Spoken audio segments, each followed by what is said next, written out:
Macbeth is one of Shakespeare's darkest plays, but it's also one of his most exciting. It, of course, is called the Scottish play when you talk about it in a theater and you don't want to use the title because of the superstition. Macbeth, who is a loyal soldier in Duncan's army, on the battlefield, he's visited by 3 weird sisters who tell him that he will become king. He goes home, his wife, Lady Macbeth, is very ambitious. She very much wants this, so Duncan is invited over for dinner, for a party. Macbeth and Lady Macbeth murder Duncan. Macbeth becomes more obsessed with holding on to his newfound kingship. The Weird Sisters told him he would be king, but they told his best friend Banquo that he would be the father to a line of kings. So suddenly Macbeth wants to kill Banquo, and he wants to kill Banquo's son, Fleance. There's a revolt led by Malcolm and Macduff against Macbeth. Lady Macbeth goes crazy because she can't deal with the guilt of what she's done. Macbeth's been told by the Weird Sisters that he has nothing to fear until Birnam Wood comes to Dunsinane, and of course woods can't move,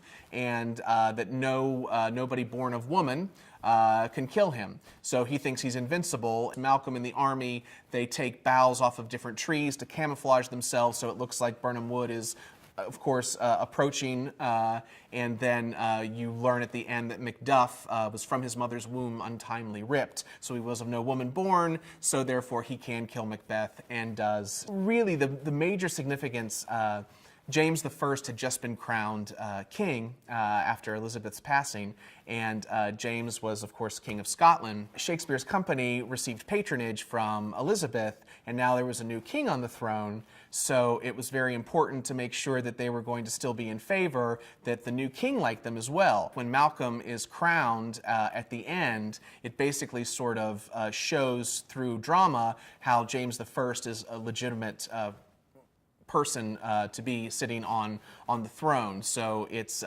showing James I's ancestors in a very good light. We've done it a few times. We've done it in a more traditional setting with swords and, barbarians, and then we've done it very contemporary. And the most recent one, I think, was a very nice production. Founding company member Nick Rose and his wife Sarah Clark played Macbeth and Lady Macbeth, and they were really wonderful in the roles. And Sarah, as Lady Macbeth, was alone on stage, and you see her see the spot on her hand for the first time that will eventually lead to out, damn spot. And watching her trying to rub that spot off, and then the scream that kind of ripped out of her body as the lights were going out was just a great moment in the theater.